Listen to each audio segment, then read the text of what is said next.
কেন জানি ছোটবেলার ঈদগুলোই বেশি মজার ছিল। এখন বড় হয়ে গিয়ে মনে হচ্ছে ছোটবেলায় যদি আবার ফিরে যেতে পারতাম। আসসালামু আলাইকুম সবাইকে। সবাই কেমন আছেন? আশা করি সবাই অনেক ভালো আছেন। আলহামদুলিল্লাহ আমরাও অনেক ভালো আছি।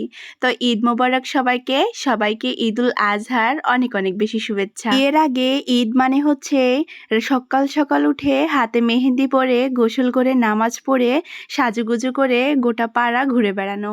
তবে বিয়ের পরে জীবনটা যেন অন্যরকম পাল্টে গেছে। সকালবেলা উঠেই সংসারে কি কাজ আছে না আছে সেসব নিয়েই চিন্তা করতে হয়। সংসারের এত কাজ এবং দায়িত্বের মধ্যে ভুলেই গেছি একটু সাজুগুজু করে বেড়াতে যাওয়ার কথা। সবাই তো জানেন আপনাদের ভাইয়া কয়েকটা দিন থেকে অনেক বেশি অসুস্থ ছিল। তো তার অসুস্থতার কারণে এবং আমার অসুস্থতার কারণে কারোই মন ভালো ছিল না। এইবার ঈদে কিন্তু আমি কোনো মার্কেটও করি নাই, কোনো জামা কাপড় বলেন কিচ্ছু কিনিনি। জীবনে প্রথম কোনো ঈদে আমি জামা কাপড় কিনিনি। তবে মাঝে মাঝে কিছু জিনিস স্মৃতি হয়ে থাকা দরকার, তাই না? ঈদের দিন সকাল সকাল উঠে আগে লেগে পড়েছি সংসারে কি কি কাজ বাকি আছে। তো ঈদের ভেতরেও আমাদের বাড়িটা কিন্তু অনেক বেশি নোংরা হয়ে আছে, কারণ আমাদের বরের অনেকগুলো খড়ি লাকড়ি আমাদের উঠানে রোদে মেলে দেওয়া আছে। অন্যদিকে আমার শ্বশুর আব্বু ছুরি চাকুতে ধার কাটছিলেন, আর আমি এইদিকে বাড়ির ভিতরের কাজ সেরে চলে আসি বাহিরে।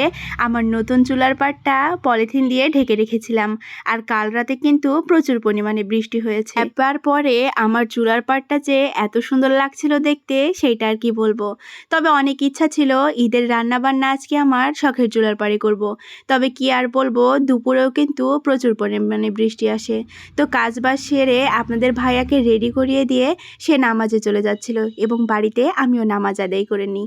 আর এই তো এইটা হচ্ছে আমাদের কোরবানির গরু। 3টা বাজে আমার শ্বশুর আব্বুরা কোরবানির মাংস নিয়ে বাসায় আসে। তো তাড়াহুড়ো করে অল্প একটু মাংস রান্না চড়িয়ে দিই, কারণ সবাই খাবার খাবে। বাড়িতে যখন থাকতাম কোনো ঈদে কোনো কাজই করতাম না। তবে বিয়ে হওয়ার পরে কিন্তু এখন বুঝতে পারছি বাড়ির বউরা এবং গৃহিণীরা কতটা কষ্ট করে। না জানি আজকে ঈদের দিনটাই আমি আমার নানি মামা মামিদের অনেক বেশি মিস করছিলাম। আমার আব্বু আম্মুকেও আমার খুব মনে পড়ছিল। মনে হচ্ছিল তাদের কাছে যদি একটু যেতে পারতাম। আব্বু আম্মুদের কথা মনে পড়ে গিয়ে অনেক বেশি ইমোশনাল হয়ে গেছি, তাই না? তো আজকে আমি গরুর মাংসটা হাতে মাখিয়ে রান্না করছি। আর কোরবানির মাংস কিন্তু হাতে মাখিয়ে রান্না করলে বেশি মজা হয়। আমি এক চুলায় মাংস রান্না করছিলাম, আর আরেক চুলায় ভুঁড়ি পরিষ্কার করে জাল দিয়ে রাখছিলাম। জাল দিয়ে রাখার পরে সেইটা আমরা ফ্রিজে রেখে দেব। আর এইদিকে আমার মাংস রান্না শেষ। মাংসের কালারটা কেমন হয়েছে কমেন্ট করে অবশ্যই জানাবেন। তো আমার ঈদটা কিন্তু এইভাবে কাজের ভেতরে দিয়েই কাটলো। আর আপনাদের ঈদ কেমন কেটেছে অবশ্যই কমেন্ট করে জানিয়ে যাবেন। ভিডিও এ পর্যন্তই। আল্লাহ হাফেজ সবাইকে।